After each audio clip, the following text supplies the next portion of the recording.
Welcome to Kingdom Night, Restoration Fellowship, Wednesday night. Yes, Here hope we y'all are are having a again. good night. Yes, hopefully you're not getting rained on too much. We hear thunder in the background every once in a while. Hopefully that means if we do happen to lose you, that it might be just a power blip, but we'll be back on as soon as we can. But just know that that's a possibility. But it's good to see everybody again tonight. Hope y'all are blessed. Hope that the Lord is continuing to work. That in spite of all the crazy things going on in the world, that we have a kingdom that is promised, and that we are still very much looking forward to, and anticipating His quick return. And so we are in the book of Isaiah. We're looking at what this kingdom is supposed to be, what's its nature, what's it about, what are some of the defining characteristics of it, but we're looking at that through the eyes of the prophets. So far we've been in Isaiah, and then we kind of jumped to a few other places, because believe it or not, they're all kind of telling the same story. They're connected. And so we want to just show some of those connections, Right. Because this is our future. The kingdom is our future, and what He is doing and where He is going with things, that is our future.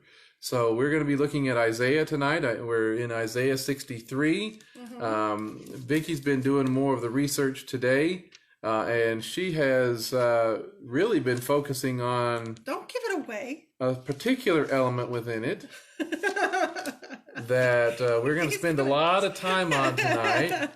But apparently I'm not allowed to talk about it until she says it. So, I'm just kind of here for the food, apparently. I wouldn't say that.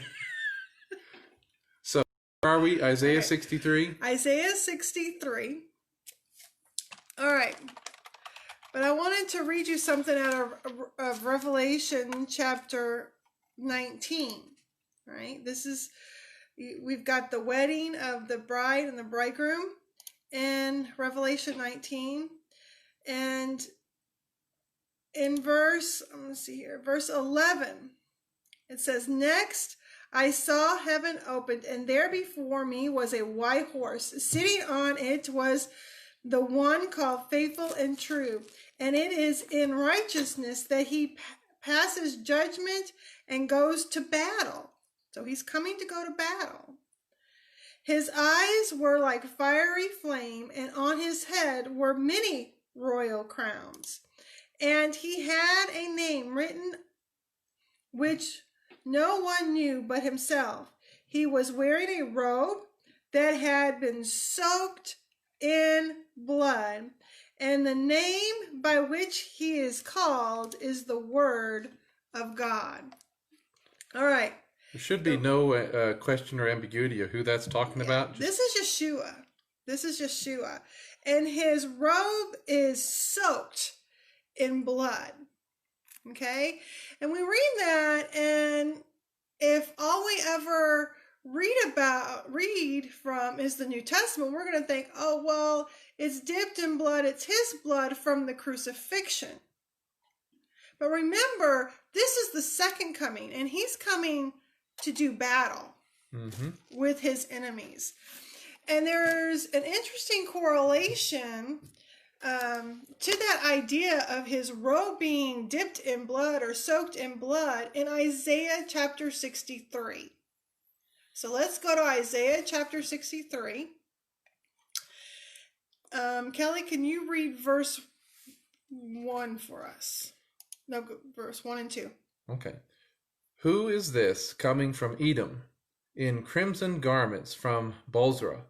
This one splendid in his apparel, pressing forward in his great might. It is I who speak in righteousness, mighty to save. Why is your apparel so red, and your garments like one who treads in a winepress?" So here we are. He's got blood-stained garments, right? And this is the coming king, right? This is Yeshua coming to take his throne. And it's garments of splendor. So it's not, he's not wearing work clothes. He's wearing his clothes of glory. And he's not wearing clothes of death either. And they are still stained with blood. So keep reading in verse 3. I have trodden the winepress alone. From the peoples no man was with me. I trod them in my anger and trampled them in my wrath. Their lifeblood spattered my garments, so I stained all my robes. Okay. Because why? Look at verse 4. For the day of vengeance that was in my heart, and my year of redemption have come. Right? I looked, but there was no one to help, and I was appalled that no one upheld me. Therefore, my own arm brought me salvation, and my own fury upheld me. In my anger, I trod down the peoples, made them drunk with my fury, then poured out their lifeblood on the earth. He has come to do battle. When he comes to establish his kingdom, it is a day of vengeance. It is a day in which he has come to fight for what is his, for his people and for his land.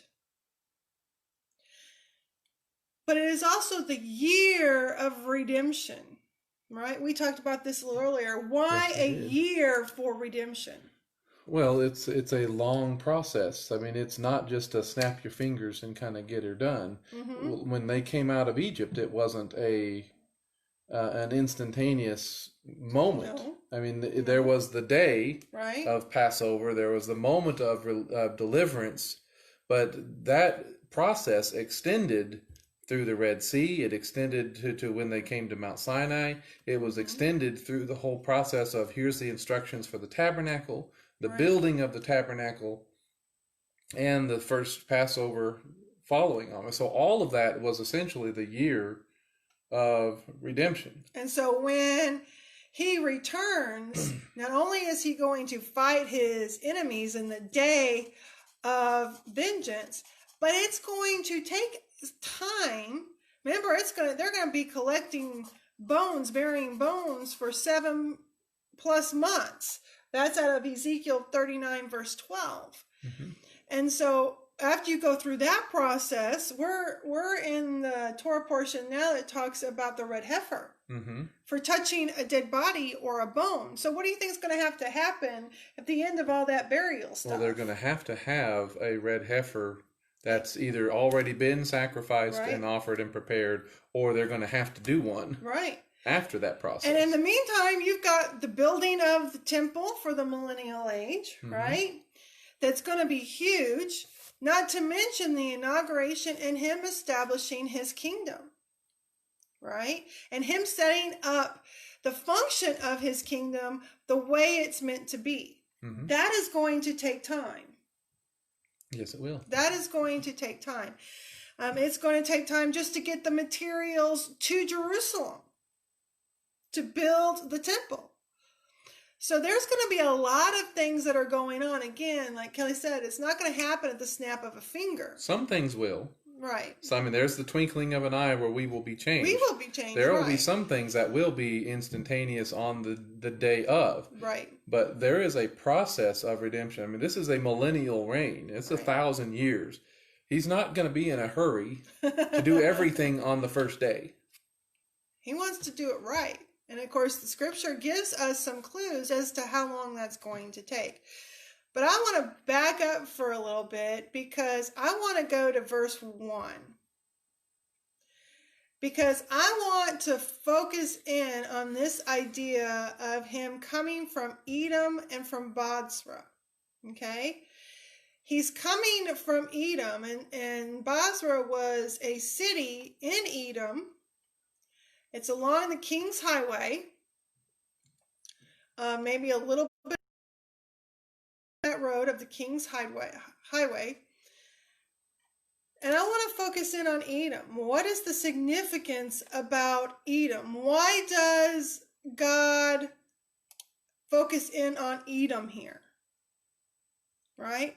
He's going to fight the Antichrist in Armageddon, right? The nations are going to be gathered in Armageddon, and yet he's here doing battle down in Edom.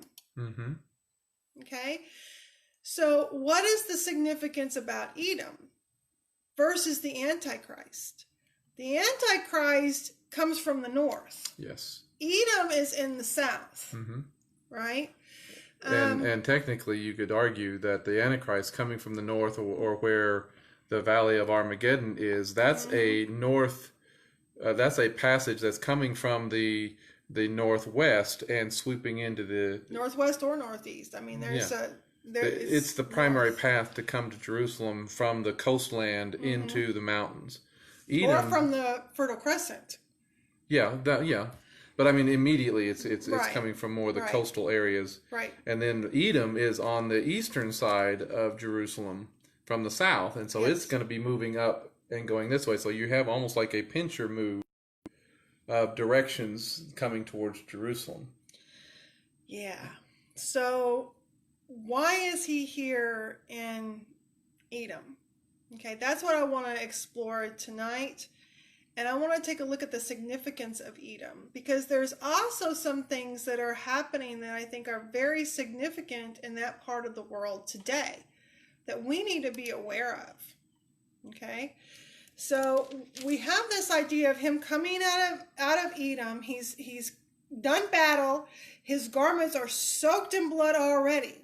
Has he been to Armageddon yet? Probably not. Doesn't seem like it. Yeah. So he's already soaked in blood.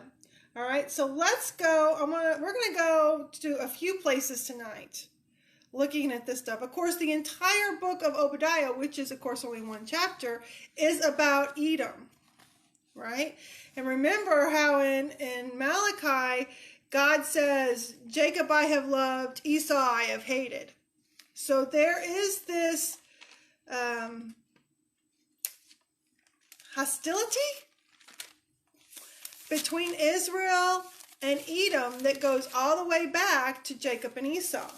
And we know that story, right? Esau, gave away his birthright for a bowl of lentils. He lost his blessing, right? Because he was not the son he was supposed to be, and his mother and his brother had to step in to make sure he did not get that blessing from his father, to keep the father, Isaac, from making a horrible mistake. Mm-hmm. Right?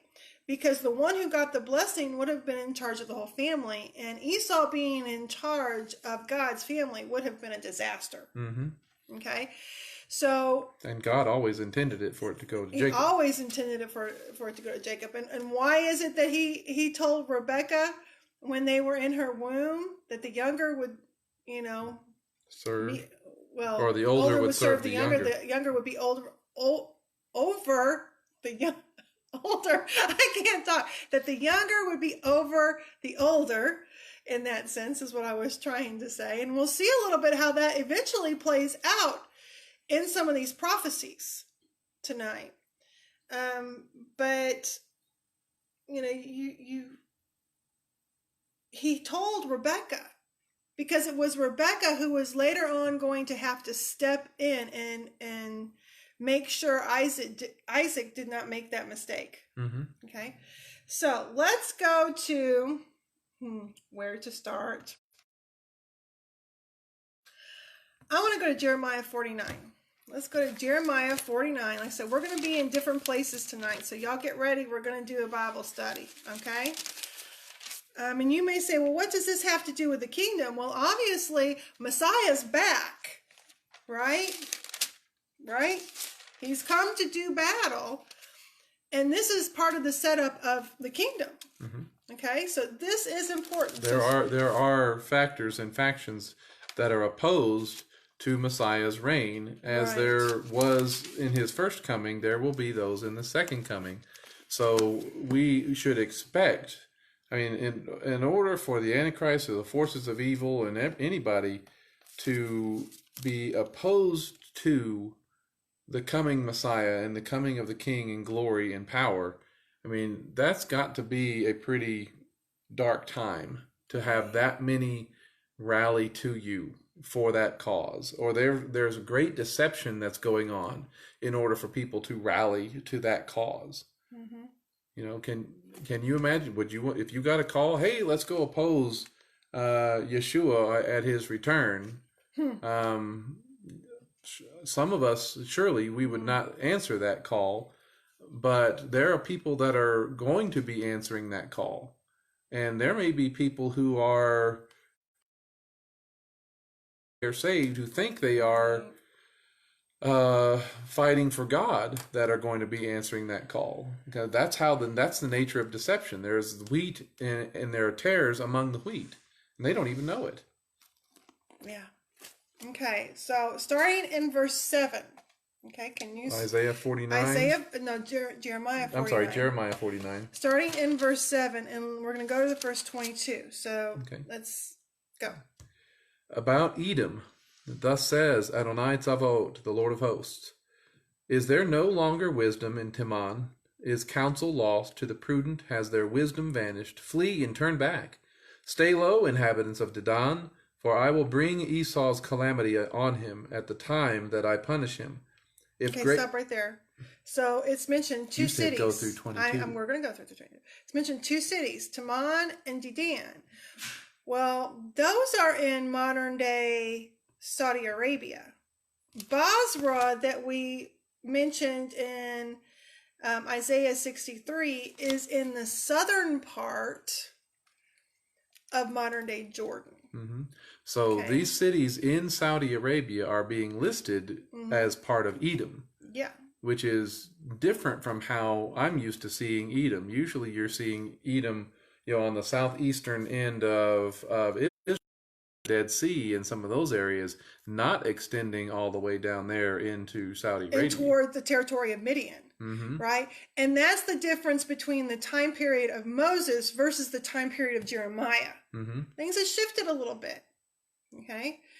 Not that Midian wasn't still in that area, but things had shifted a little bit. Edom was exerting and by the time of control. Yeshua, it shifts again, right? But this is the time period of Jeremiah, and so these two cities are listed as part of Edom. Okay, go ahead. If grape gatherers came to you, would they not leave gleanings? If thieves came at night, would they not destroy only enough for themselves? But I will strip Esau bare.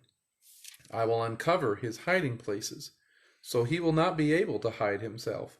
His offspring has been destroyed with his kinsmen and neighbors, so he is nothing.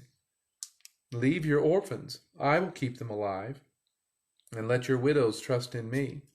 For thus says Adonai, behold, if those who do not deserve to drink the cup must surely drink. And who has that been? Which cup are we talking about here? This is pretty much the cup of wrath. Who is drinking that cup of wrath? And we'll drink it again. The Jewish people. Yes. Okay. So, and not that, they are totally innocent, but there are innocent among them. So go ahead. If those who do not deserve to drink the cup must surely drink, can you go utterly unpunished?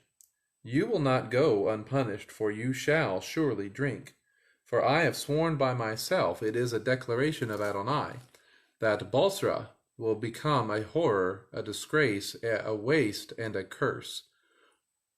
All its towns will be ruins forever. Oh, forever.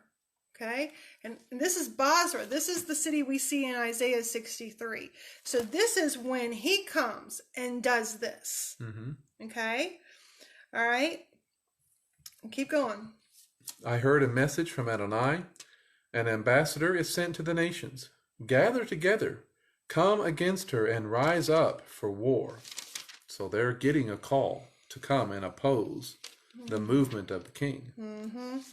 For see, I made you least among nations, despised among men. Your terrorism has deceived you, so that your heart is arrogant. You who live... Stop for a second. Think about that picture we just saw on the website we just looked up. Something we're going to talk about in a minute. But think about that as you read this next statement. Okay? Okay. Your terrorism has deceived you so that your heart is arrogant, you who live in the clefts of the rock, who occupy the height of the hill. Though you make your nest as high as an eagle's, I will bring you down from there. It is a declaration of Adonai. Edom will become a desolation. Everyone passing by will be appalled and hiss at all its plagues. Like the overthrow of Sodom, Gomorrah, and their neighbors, says Adonai, no one will live there, nor any son of man dwell there. Look, it is like a lion coming up from the thickets of the Jordan to a secure pasture, for abruptly I will make him run away from it. I appoint over it whomever I choose, for who is like me? Who will summon me to court? What shepherd stands up to me? Therefore, hear the plan that Adonai has drawn up against Edom, and his strategies that he designed against the inhabitants of Teman. Surely the least of the flock will be dragged away. Surely he will make their pasture desolate because of them. The earth will tremble at the noise of their downfall. The sound of their outcry will be heard at the Sea of Reeds. Where's that? Sea of Reeds? Or Yam Suf is what it would be in Hebrew, right? So this is the Gulf of Aqaba. Aqaba. Go ahead. Behold, he will mount up like an eagle and spread out his wings against Bosra. The hearts of Edom's warriors in that day will be like a woman's heart in her pangs. Okay, so we see Edom with 3 cities, Basra, Dedan, and Timon, right? Along the Aqaba, right? The Gulf of Aqaba, Yom Suf. And God has declared judgment on Edom. And so when he's coming from Basra, from Edom, from Basra, Basra is toward the northern end of Edom's territory. It is the northern city of these 3. Okay, so he's dealt with all of them, all 3 of them. All right, and again, this territory goes down alongside, the Gulf of Aqaba.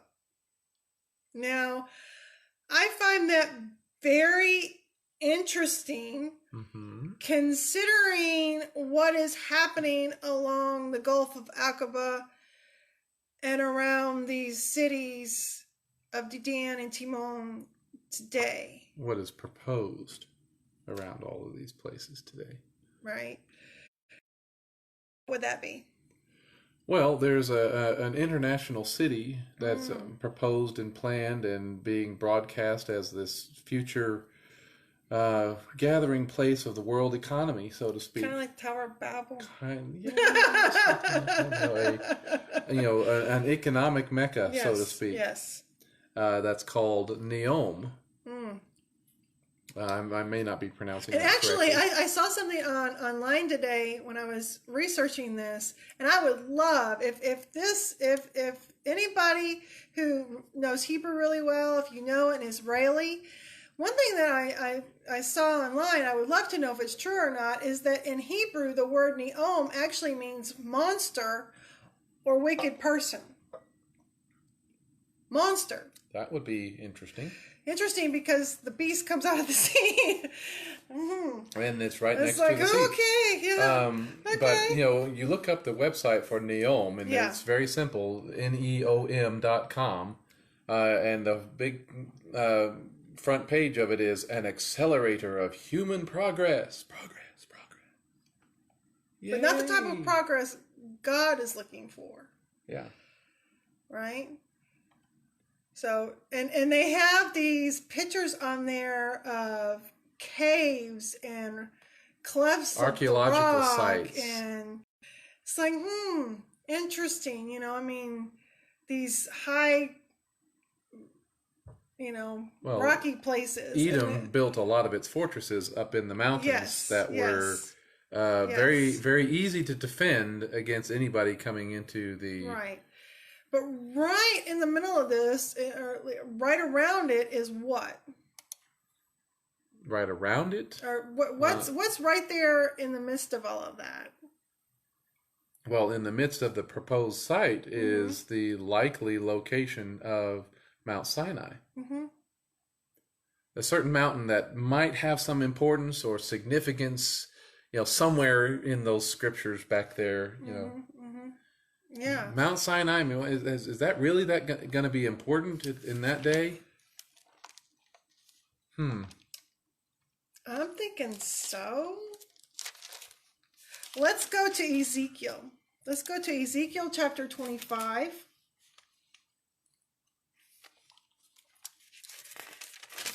And starting in verse 12. Okay. All right. Okay. Go ahead. Thus says Adonai Elohim, because Edom has taken severe vengeance against the house of Judah and is grievously offended by taking revenge upon him. Therefore, thus says Adonai Elohim, I will stretch out my hand on Edom, I will cut off man and beast from it, I will make it desolate. From Teman to Dedan, they will fall by the sword. Well, somebody's got to be wielding a sword somehow or another in order to make that happen. Right. Who's that going to be? And what army is this talking about here? Right. I will take my vengeance upon Edom by the hand of my people Israel. They will do in Edom according to my anger and according to my fury. They will know my vengeance. It is a declaration of Adonai. Because it's the day of vengeance. Right? Okay, keep going. Thus says Adonai Elohim, because the Philistines have acted in revenge and have taken severe vengeance with scornful soul, destroying in unending hatred. Therefore, thus says Adonai Elohim, behold, I will stretch out my hand over the Philistines. I will cut off the Cherethites and destroy the remnant of the seacoast. I will execute severe vengeance upon them with furious punishment, so they will know that I am Adonai, when I lay my vengeance upon them. And of course, that's the Philistines, but the Philistines are going to play a part in this, especially Philistines from Gaza, that we'll see here in just a little bit. So I wanted to let Kelly go ahead and read that part. But we have seen Edom in Isaiah a couple times already, have we not? Isaiah chapter 11. Let's see, I'm going to keep my... Yeah, I want to keep my finger there. And I want, in chapter 11, verse 14, it says this. They stoop down on the flank of the Philistines to the west. Together they will pillage the people to the east. They will put out their hand over Edom and Moab, and the people of Ammon will obey them. Okay, so this is the Israelites, right? This is the Israelites who are going to have control not only of the Philistines, but also over Edom, Ammon, and Moab. Yeah, that's Jordan and that northwestern territory of Saudi Arabia, right? So remember, it's just who's doing that? Yes, the king is leading them in that charge. Yeshua is there, but Israel is with him. Okay, so let's go to chapter 21 of Isaiah. We've read this chapter before. This whole chapter is really about Edom. Okay, Edom, Arabia. Okay, but again, we've already seen that the northwestern part of Arabia, actually in Isaiah's time, in Jeremiah's time, Ezekiel's time, is actually part of Edom. Okay, so we see this prophecy. I guess I want to read. Well. Verse 9. I want to go back to verse... No, I want to go back to verse 6. For this is what Adonai said to me. Go, post a watchman to report what he sees. If he sees the cavalry horsemen in pairs, riders on donkeys, riders on camels, he must be on alert, on full alert. He calls out like a lion, "My lord, I stand on the watchtower all day long. I stay at my post all night." Then, as they appeared, the cavalry, the horsemen in pairs, he spoke these words: "She has fallen, she has fallen. Babel, on the carved images of all the carved images of her gods lie shattered on the ground. My people who have been grain trodden down on my threshing floor, I am telling you what I have heard from Adonai Zavaot, the God of Israel." A prophecy about Duma. Someone is calling to me in Shear. This is Edom. Watchmen, how much longer is the night? Watchman, how much longer is the night? The watchman answered, "Morning is coming, but also the night. If you want to ask, ask. Come back again." A prophecy about Arabia. The caravans of Dedan will camp in the desert growth of Arabia. Bring water to the thirsty. You who live in Tema, greet the fugitives with food, because they are fleeing the sword, the drawn sword, the bent bow, and the press of battle. For this is what Adonai has told me: within a year, and not a day more, as if a hired worker were keeping track of the time, the glory of Kedar will come to an end. Few of Kedar's violent archers will be left. Adonai, the God of Israel, has spoken. All right. This is all about Edom. Okay. And God is coming against Edom. And we see these prophecies here that are just hints of what we end up seeing here in Isaiah 63. Mm-hmm. Okay. I wanted to bring those out because you needed to remember that Isaiah has talked about the defeat of Edom already, and even at the hands of Israel. And we saw that in Ezekiel chapter 25, that Israel is participating in this battle. All right. I want to go to Psalm 83. Let's go to Psalm 83. You brought that one up already. You mentioned it anyway. Psalm 83.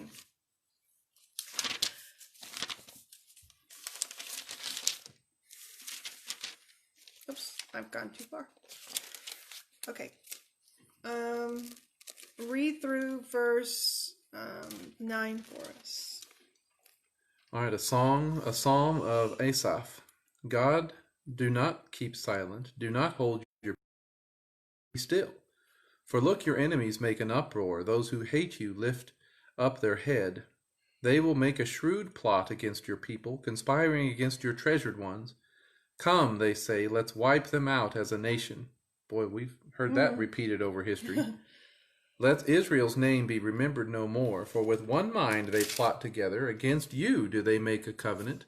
The tents of Edom and the Ishmaelites, Moab and the Hagarites, Gebal, Ammon, and Amalek, the Philistia and the inhabitants of Tyre, even Assyria has joined them, becoming a strong arm for Lot's sons, Selah. Okay. There's two in there you may not recognize. Let me look at your Bible on this one, because let me pronounce it out of here. The Hagrites and Gebal. Okay, those are actually tribes that are right around the territory of Edom. One is it was in the southwestern part well, just no, I guess the southern part, southwestern part of Edom. The other one was just north of Edom, and Reuben actually had dealings. The tribe of Reuben actually had dealings with the Hagrites. Okay, so these are tribes right in that area. Okay, but how many of them are there? Well, let's see.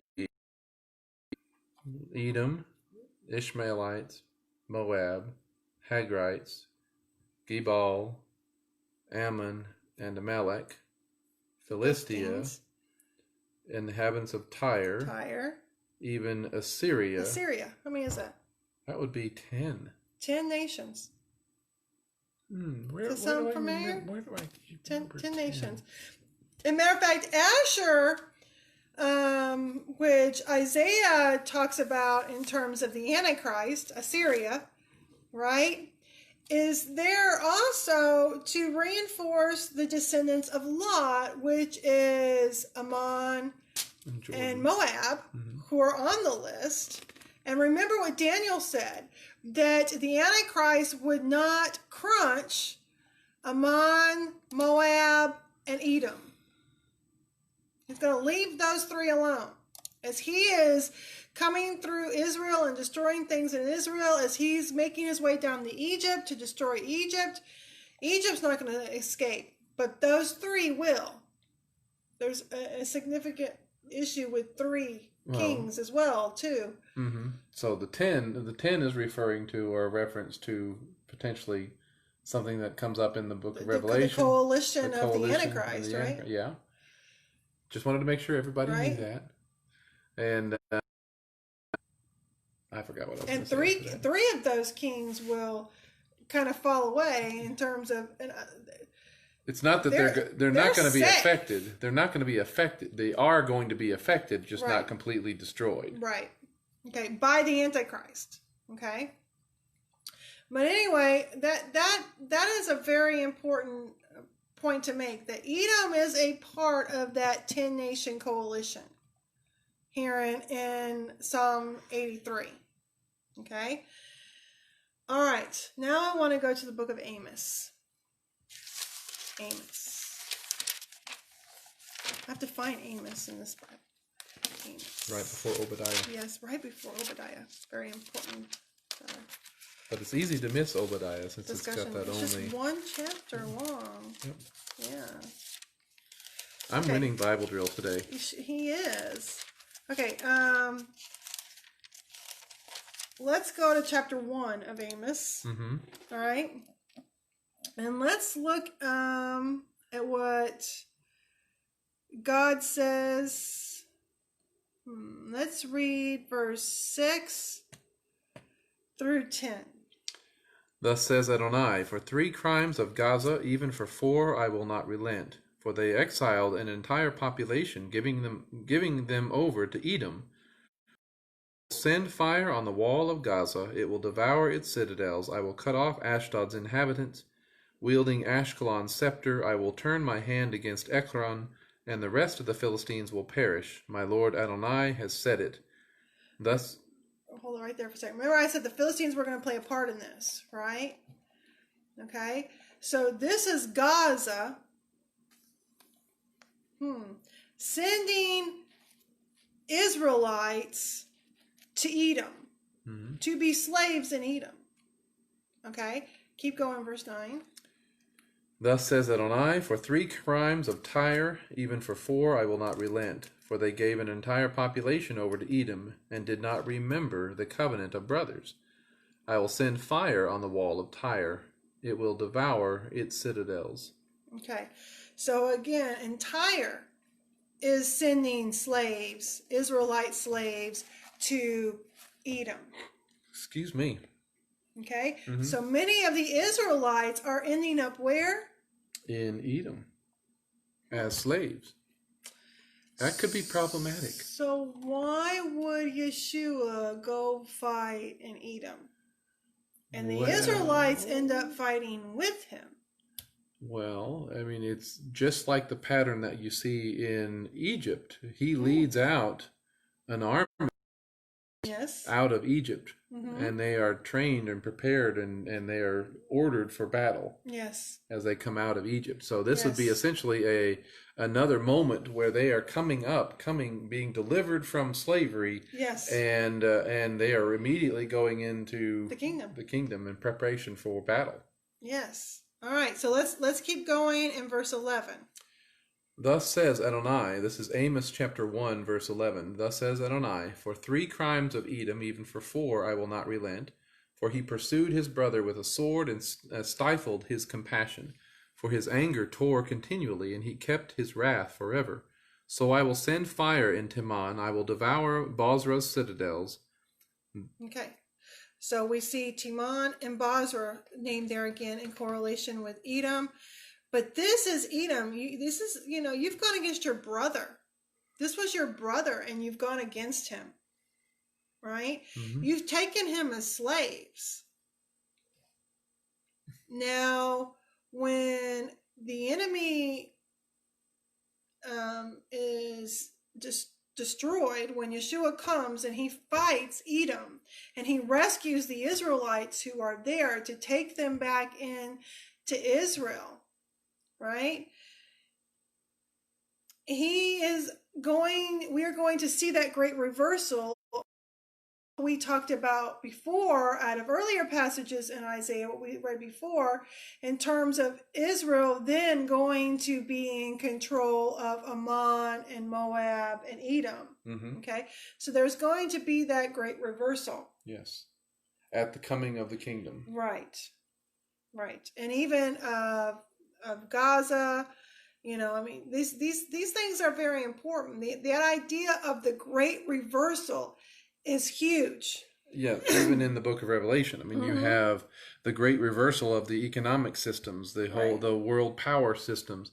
That's one of the emphasis of them. They may be persecuted and downtrodden now, but they will be exalted and lifted up. That's the whole thing about the things that the world values as gold. That's the gold standard of economics and monetary wealth. Well, what is that in the kingdom of God? That's pavement. That's what you make streets out of. Yes, streets of gold. That's not really a point about luxury, as it is a point about those things that the world considers valuable. It has no value in the kingdom. Right.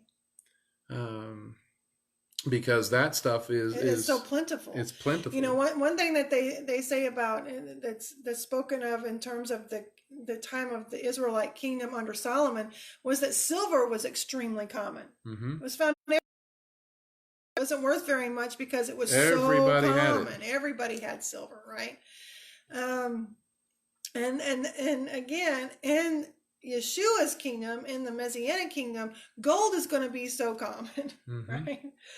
And so we see that great reversal from the people of God being downtrodden and killed with the sword, put into captivity, right? And of course, we know that Yeshua gives a warning to his people, Yes. right? That when the enemies come against Jerusalem, right? Mm-hmm. When they see the abomination that causes desolation that Daniel spoke about, that his followers are to get out immediately out of the city. They're to flee to the mountains, get out, right? But there will be many others, Israelites, still left in the city. Mm-hmm. Not everybody heeds the warnings. Right. That we see that almost every year when there are hurricane warnings of people saying, "Hey, it's coming right for you. You need to evacuate." No, I'm staying. And I ain't going anywhere. Give me some plywood, I'll live. Okay. There's going to be people who stay even though they see all these things happening. But Yeshua warns his followers, you are to get out, and you're to get out immediately. Mm-hmm. Right? Because he's going to preserve his people, right? The Israelites who believe in him. And which don't they typically... He's going to preserve them. Don't they typically flee to the mountains towards the east? Yes, they do. towards what would be called Jordan, or well, and a lot of Edom. people talk about Petra. Well, Petra is right in the middle of Edom. Yeah. So, and we've just talked about how the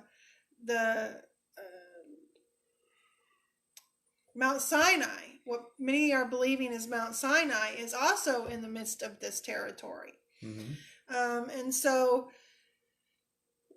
are they going to be fleeing in those areas? Are they going to go in another direction? Or are they going to go in all different directions? Either way, those who are his, he will protect. Mm-hmm. Right? Those with who the heed pillar his, of cloud, the hidden manna, he's going to protect. It's those who heed his call. Yes. And his instructions that he is going to protect. Who have put their faith and trust in Yeshua as and Messiah. Those have demonstrated that by getting out. Right.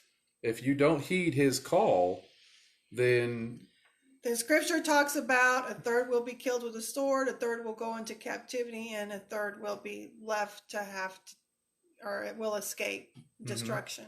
Mm-hmm. So yeah, you see those, and you think about the third that will escape. It would be nice if there is actually a third of people within Israel who believe at that time and actually heed that call. Mm-hmm. That would be wonderful. Amazing. That would be much greater numbers than a revival of biblical proportions. Yes, can we say that? Exactly. A third of the Israelites, and if you were to take the Jews from America and put them in Israel, the population would immediately pretty much double. And so you would see 14, 15, almost 30 million. Almost. Well, no, it's got about. Oh no! You're right. 7 million today. I was thinking of that total. So yeah, so you double that, you got about 14, 15 million people. Instantly, you take a third of that. If a third of them were to believe, that would be a huge revival within the Israelite population. But again, this battle with Edom is Yeshua coming and gathering those who have been sent into captivity, and perhaps even those he has preserved, if they are indeed in Edom. On Sinai, maybe they do go to Petra, right? But those that he has preserved, coming and getting his own and taking them into his kingdom. This is important for us to keep in mind when we think about the coming of the kingdom, because the coming of the kingdom is going to involve battles. Mm-hmm. It's going to involve an ongoing the king issue. Coming in and taking over. Yep. What did he say when he met Joshua? At Jericho, and Joshua asked, "Are you for us or for our enemies?" And what did he say? No, I'm neither. I've come to take over. Right? You follow my orders. And we see Joshua immediately falling to his face and worshiping at that moment. So we see that kind of stuff happening again when God is ready to take them into the kingdom, take us into the kingdom. We see the commander of the Lord's army showing up, the Messiah himself showing up to take over the battle. Mm-hmm. And it's not just the battle, but the king is coming to take over the whole planet. Amen. This is not just we're actually really going into his kingdom at that point. Yes. Right? Not just when he established the kingdom the first time, that was the picture of the kingdom. Mm-hmm. Well, we'll be done with pictures at that point, and we're going into the kingdom. Yeah. And he's not asking for permission. No. He's not taking a vote. It's not going to be a worldwide mail-in ballot. No. No. There is going to be opposition to the return of Yeshua, and he is not coming to play around. Right. and we need to understand that. And it's not going to be, it's a glorious day on one hand, but it's a day of vengeance and terror on another. It depends on who you believe and who you trust. Well, terror for his enemies. Terror for his enemies. For those who have been terrorizing his people all along. But if you believe and trust in him, right, it will be a day of glory. Amen. For if you don't believe in him, if you are opposed to him, you're going to be listening to all the voices of the politicians, the world leaders, all the things that the are merchants, the economic people, the powers right, of the world. Hey, we can't have this. And so it's not going to end well, right, on that hand. Right. So that's Isaiah. That's the beginning of Isaiah 63. That's the beginning of Isaiah 63, and he goes in, and of course, no nation's coming with him, which that would include us. Mm-hmm. He's doing this alone. As much as we as America like to claim, we're a Judeo-Christian nation, right, he doesn't need our help. No. And Israel is not going to need our help in that sense. Well, and by this time, I don't think it's going to be so much that they need our help.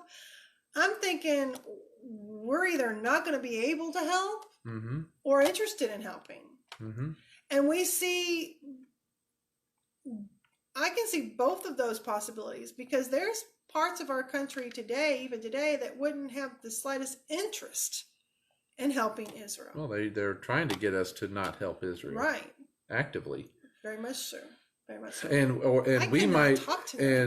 we might be under such circumstances of national turmoil, uprising, calamity, and difficulty, to where we're not able, we're distracted by our own issues and our own problems, and not really able we otherwise could. I mean, we're getting glimpses of what that could look like right now. Yes, we are. And I think it's important to understand, we talked about if the American Jews were to actually go home to Israel, and you might think, well, okay, yeah, that's way off. Well, Jewish rabbis are already starting to make that call. Mm-hmm. Because persecution, especially up in the New York area, has went up drastically. Significantly. And of course, there's a large Jewish population up there. So rabbis here in America are already starting to call for American Jews to go to Israel. All of the uprisings and things going on, all of the riots and things, a lot of those people that are organizing and behind the violent aspect of it, not just the ones that are concerned about the social issues of things, right, and the police brutality side of things, but the ones who are really organizing and causing the Marxists and the communists, the Marxist, communist, anarchist types are also highly anti-Semitic. Very much so.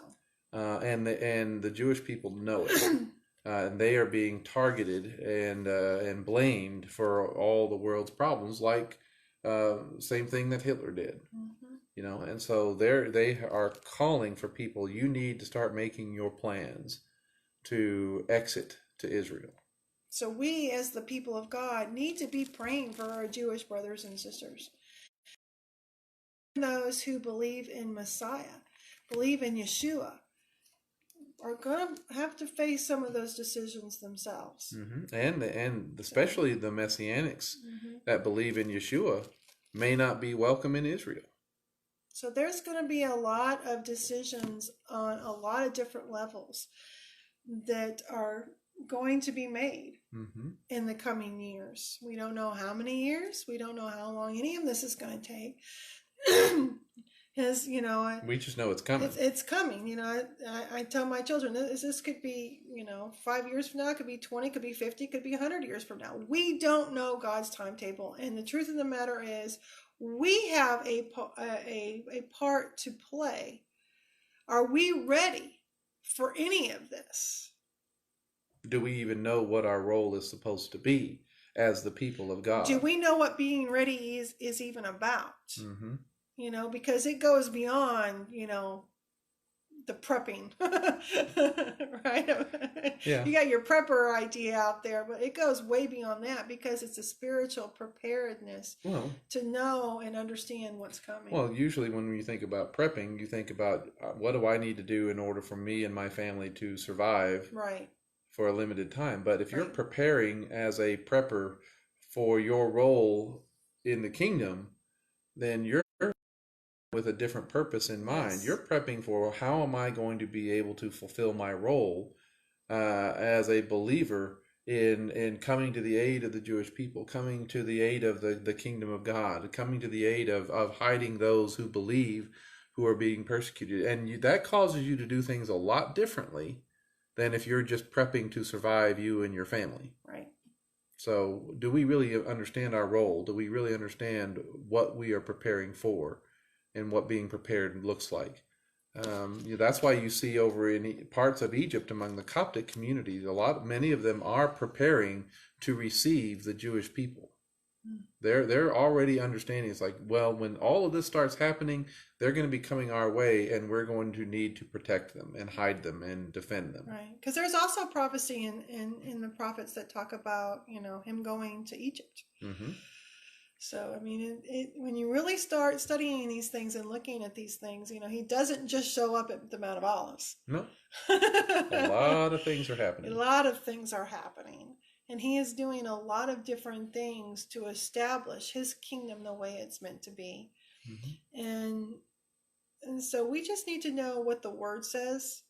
We need to be actively involved in the study of the word, because I don't know about y'all, but I learn stuff every day. Stuff all the time. And I am so very, very thankful for that. When was the last time you said, thank you, God, for teaching me? Because he is very much about teaching his children his heart. So anyways, I hope this has been helpful to kind of step back and just kind of look at the concept of Edom. Is this concept of Edom the concept of Mystery Babylon, the harlot in Revelation? Sure seems like it might be. So I hope this has been helpful. So. Yep. So with that, we're going to sign off for the Kingdom Night on July 1st. Can you believe it's July already? Already. This is unreal. Yeah. And so we are lots of things to be praying for our nation, yes. For those that are, still testing positive for COVID and all those other things. Lots of decisions being made and lots of decisions to be made in our future. So lots of things that we're watching out for. So just may God bless you. May he give you opportunity to exalt him and his kingdom and be prepared for the roles that he has for you as one who has called upon the name of Yeshua HaMashiach. Good night. Shalom. Shalom.